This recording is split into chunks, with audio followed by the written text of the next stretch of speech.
Hello, my creeplings.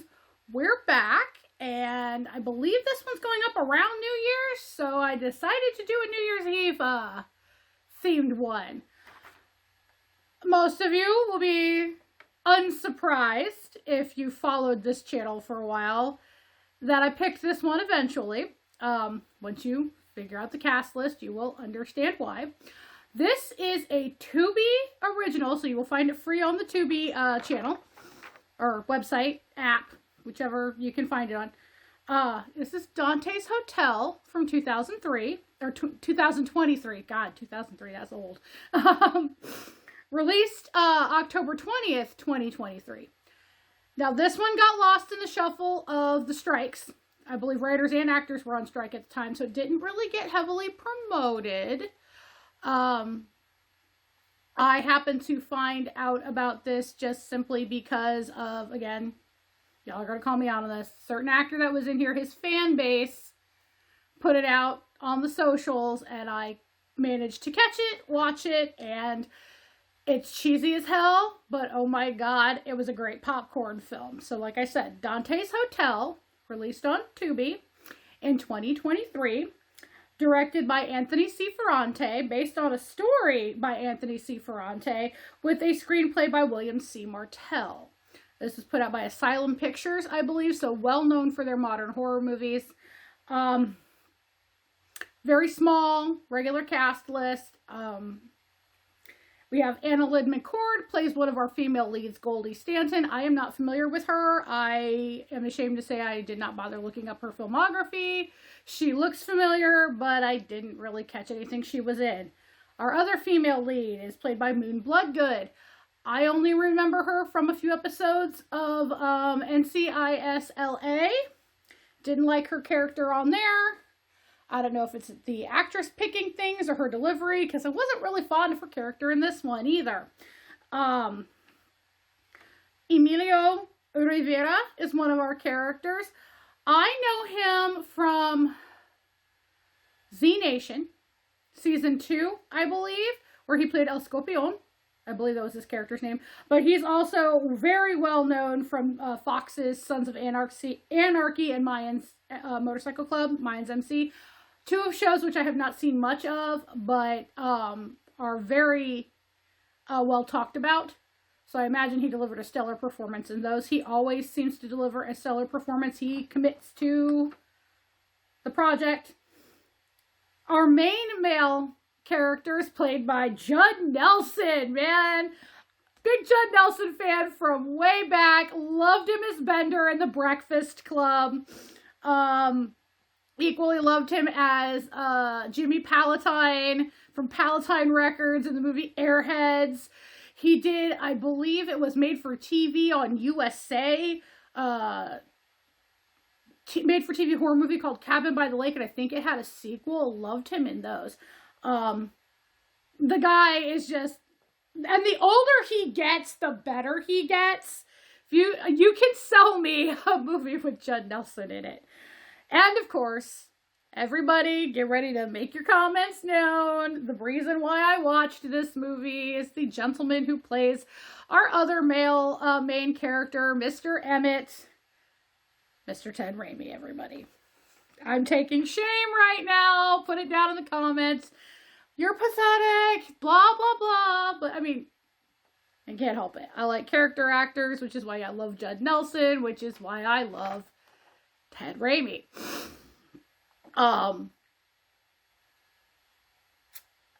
So the plot starts in, we get a flashback to New Year's Eve 1975. So there is a mass murder of 12 people in this Hotel Dante knew, which at the time in 1975 was a residential hotel. The only survivor is a young 12-year-old Daniel Brayer.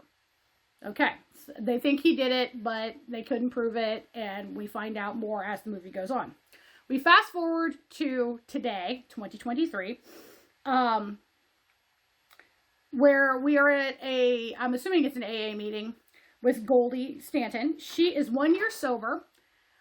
She used to be a partier, would chase pills and alcohol and looking for that next high.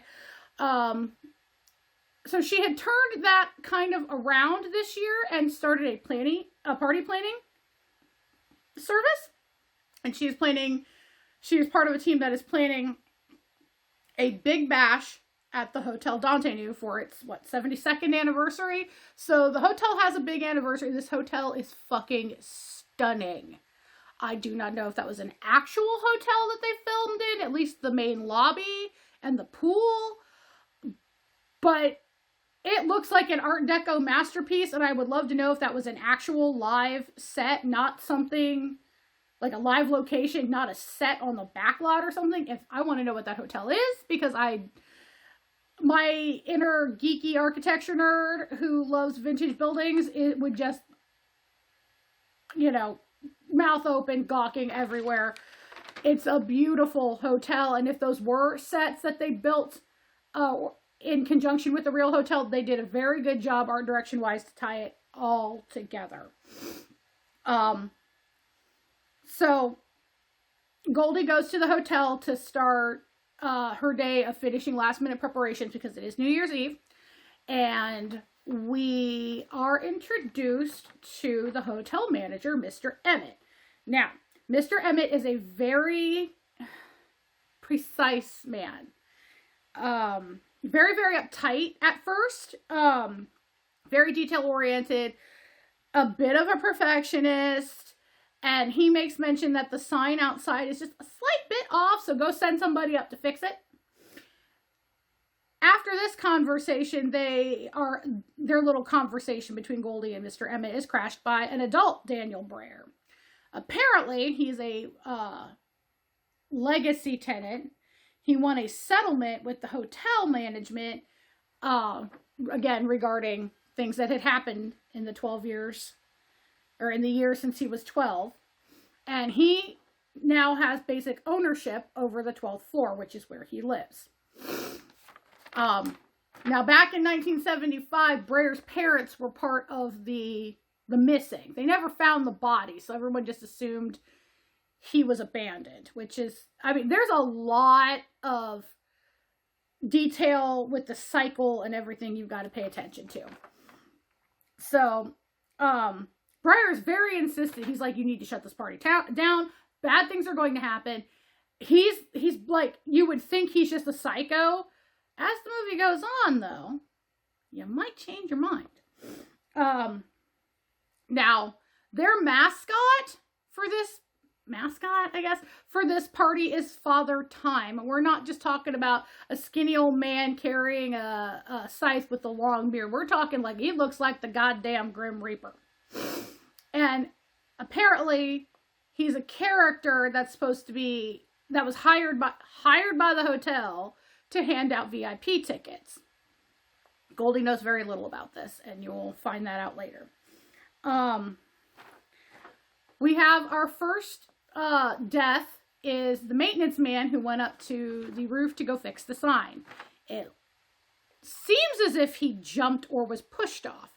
So this is where Moon Bloodgood's character, Detective Rachel Stone, comes in.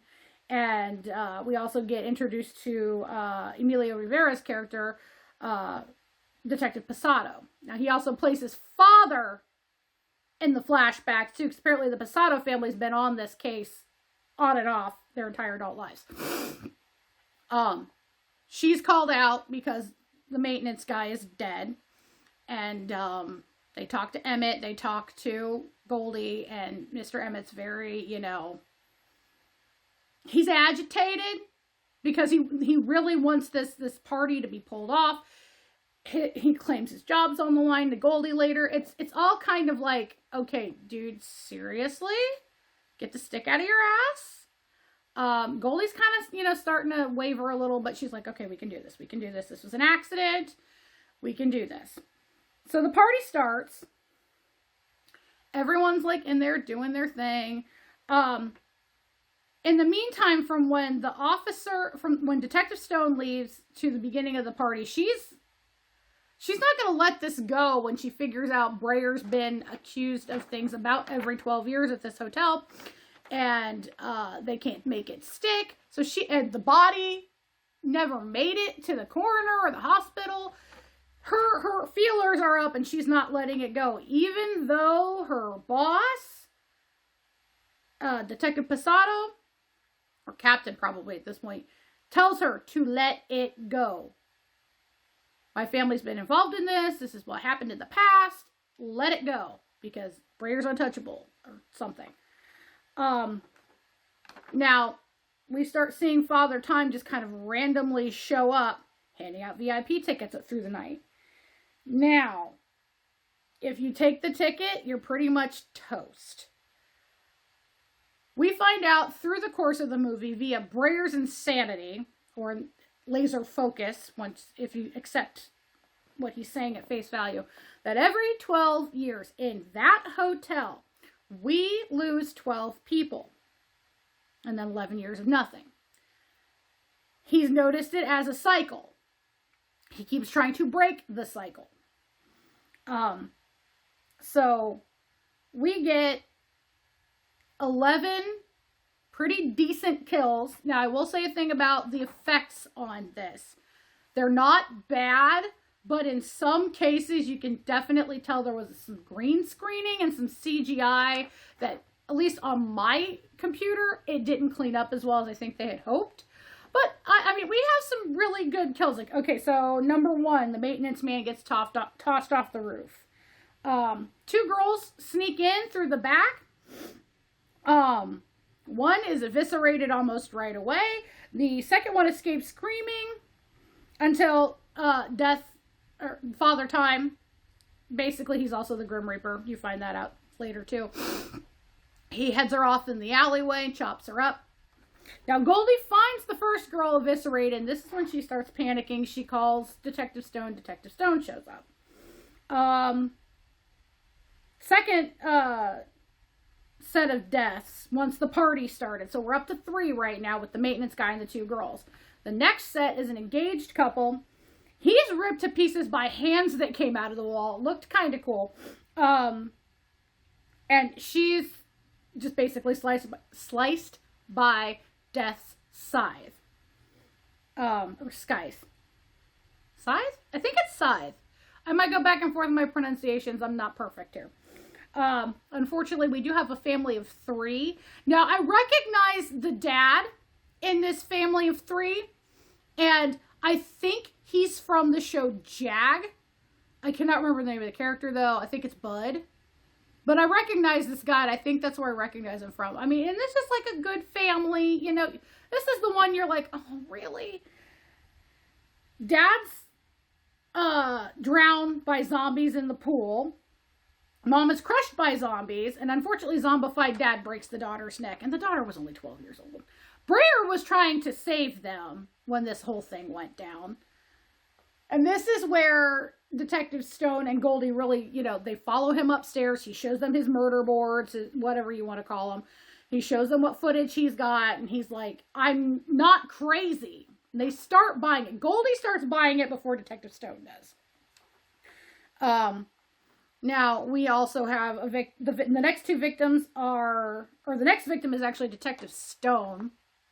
Death gets around and gets these, the Grim Reaper. I'm going to just call him Death. That's my own headcanon. He gets these bodies away to wherever he needs to take them. Brayer calls it an altar. With this elevator that just appears out of nowhere. It's this really cool steampunk geary design mixed with some art deco. Again, the art department on this just kicked it out of the fucking park, man. Detective Stone chases after Death and gets herself crushed by the elevator doors. And then the last 2 victims, now this actually brings us up to 11 victims, just a heads up if you're keeping track, is this couple that are ballroom dancers. Again, they get into the VIP room. She's a bit vain. She's rapidly aged and dusted to death, which Goldie actually, I believe, sees. And the guy is lured out by his girlfriend. It's a trick. To the walk-in freezer in the hotel kitchen, and he's munched to death by the girlfriend. Brayer tried to stop it, got locked in the freezer, and Goldie freed him. So there's a lot of, like, especially near the end, near misses of us losing our main characters. Now, sometime in the night, when they went to go, when Detective Stone and Goldie started to figure out something was really wrong and they needed to shut the party down, they go to find Mr. Emmett. Well, he's missing. They go back again, and they kick the door down to the office. His office has been ransacked, and there's blood. So they think he's possibly been murdered as well. But he shows up later when Goldie tries to shut the party down, and he stops her, and he's like, my job's on the line, your job's on the line. You're starting to wonder why exactly, other than his job being on the line, he's so insistent on this party continuing going on. This plays later. Brayer, over time, has figured out that that you can't hurt Father Time, except for with some of the sand from the hourglass in his scythe. And it has been left over the years. He has collected it and mixed it with dynamite, because he will take himself out to take death out. It's kind of interesting, though. Can you really kill death? So they figured out that not only does this happen at the Hotel Dante knew every 12 years, and then there's 11 years of nothing, but the company that owns the hotel also owns several possibly haunted places all over the world. So they surmise that in the years that are not, that the Hotel Dante knew is not being attacked, death moves on to Portugal, to Florida, to Paris. Those are the only ones that they mentioned, but I'm sure there's 12 of them. So they're like, we have to stop this. We have to get to the altar. We have to destroy the altar. They don't know why Death is doing this, though. They just think Death is doing it to be a dick. Well, we get to where they finally started figuring out, and they kind of sort of have a plan. Well, Father Time manages to corner Goldie in a side room, probably another pocket dimension, where one, he tempts her with a drink, and he tries to get her to take the ticket, and there's a lot of, he's like, I can turn back time for you, I can give you 12 years of your wasted years back. So it looks like she's going to go with him. And Brayer crashes the elevator while they're going down. And we figure out that Death lied. Death can only turn time back an hour at most, because he only has an hour's worth of sand in his glass. Now, Goldie hasn't taken the ticket yet. Brayer's like, take me. And he's like, and Death's like, oh no. Oh, by the way, there's a twist as to who Death, Father Time, actually is. I'm not going to mention it, but I am going to say that I kind of started to see it about halfway through, and I was very happily surprised when the twist happened. You got some really meaty performances during the reveals. So I'm just going to speed up the end of the telling of the end of the movie so I don't give any more away. But Brayer takes Death out and blows up the altar. Because we find out that Death is doing this to keep the gates of hell shut. So Death's not exactly a bad guy. He's just doing a job that needed to be done, and unfortunately, these supernatural powers that be require 12 human sacrifices every year in 12 different spots to keep the gates of hell closed. What is the problem with keeping hell closed up? I mean, really, this is kind of a trope. Actually, it's not really kind of a trope. It's an actual trope. But we lose Brayer. He defeats Father Time. Goldie manages to reset time long enough to keep the gates of hell from opening up. And we end the movie. Now, I walked into this movie the first time I watched it, not quite sure what I was expecting, and I liked it. I liked it a lot. I like I said, I love popcorn movies, even though I'm not really a huge fan of modern day horror. So this kind of falls in my Midland zone. I mean, if you want to have a New Year's Eve movie marathon and you want it to be horror movies, this would be a good one to include. I've heard, let's see, there's New Year's Evil, which is on my list of something to watch, so maybe you'll get that next year. And I'm sure there's other horror movies based around New Year's Eve. We've gotten a crap ton of Christmas ones. We've gotten other holiday ones. New Year's Eve is just as crazy as any other holiday, so it would be interesting to see what the differences in treatments are. New Year's Eve is one of the holidays that, I could celebrate, or, I'm usually working that night, so or working the next day. So I usually don't go out. I just order a pizza, have a beer, or in my case, a glass of wine or something, and, ring in the new year, kiss my husband on New Year's Eve, at midnight, stay up a couple more hours and go to bed.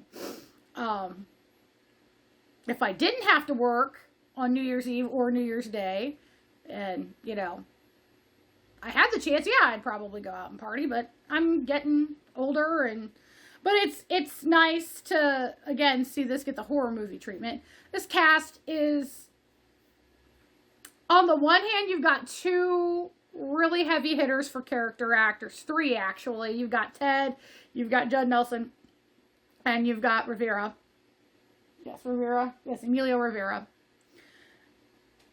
The males are definitely the stronger characters. That could be because they were written to be stronger. And I don't mean stronger as in physical strength, but I mean memorability and lines and actions are just more memorable to me.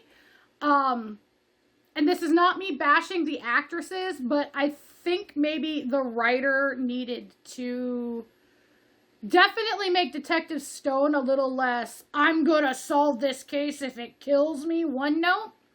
I know that's a trope, and I know it's used a lot. Maybe she could have had some kind of better tie into it. And poor Goldie, I just kind of felt like they attempted to make her your classic final girl without being too Mary Sue-ish. Too perfect. And she ended up a little bit wishy-washy. Still, a little bit memorable out of the movies that I've watched. So yes, I would recommend Dante's Hotel, just knowing that you're going into it as a popcorn movie. Ted Raimi fans, you'll definitely love this one. Judd Nelson fans, I hope you love this one. It's because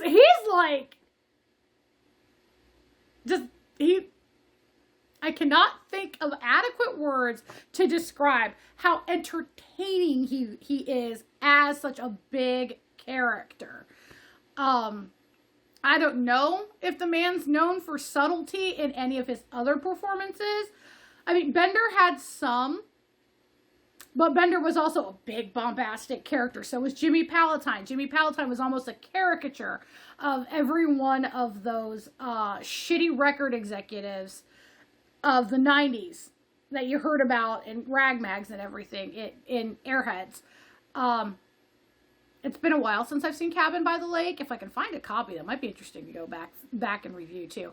There might have been some subtlety to that one. It's been a while. But I love Judd Nelson as a character. He would definitely solidly now at this age be a character actor to me. And y'all know I love Ted. And Emilio Rivera gave just enough seriousness to his role that I feel like the male roles were written better than the female roles. Maybe I'm seeing this wrong. If you've seen the movie, weigh in for me. But yes, definitely give Dante's Hotel a chance. It's a good popcorn movie. I will say that much. And let me know what y'all thought of the twist. I'm really trying not to do spoilers, but like I said, I started to figure out there was something up about somewhere between halfway and 3/4 of the movie. I didn't quite pin it until 3/4 of the movie through. I'm like, I bet that person has something to do with all of this, and it turns out I was correct. Um, so I really don't want to spoil it, but I really want to talk about it too.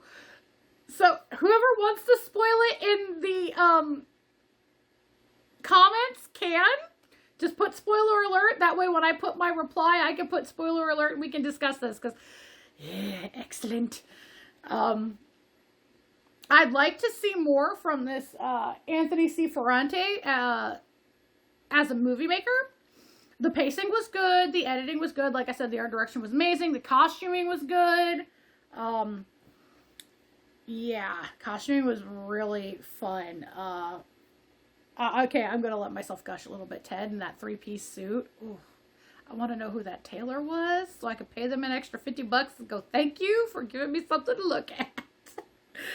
But all the party goers were dressed very well. Father Time looked suitably creepy, but still kind of looked like a guy in a suit, seeing as how he was supposed to be a guy in a suit. So it kind of made sense. Yeah. Just go and watch Dante's Hotel. I will definitely give this on a middle to high scale. Probably going to be something I'm going to watch on New Year's Eve from now on. I'm a big movie marathon girl for holidays if I'm stuck at home doing nothing. Or if I get off of work and I'm the only one here. You know. So that's definitely on my list of films to put in the rotation. If you know of any other New Year's Eve horror movies that are not this one or New Year's Evil, please list them down below, because I'm trying to get a list of stuff that I need to get a hold of, and some of these, you know, some of them are on the free apps, some of them you can get from Internet Archive. Some of them are on YouTube. Some of them I can get from my library, but if I don't know what they are, I cannot try to find them. And if I have to hunt for them, I'd like to have time to do so. But on that note, I'm going to say goodnight to you all. So, a good night, my creeplings, and say it with me. I'll see you next time. Bye.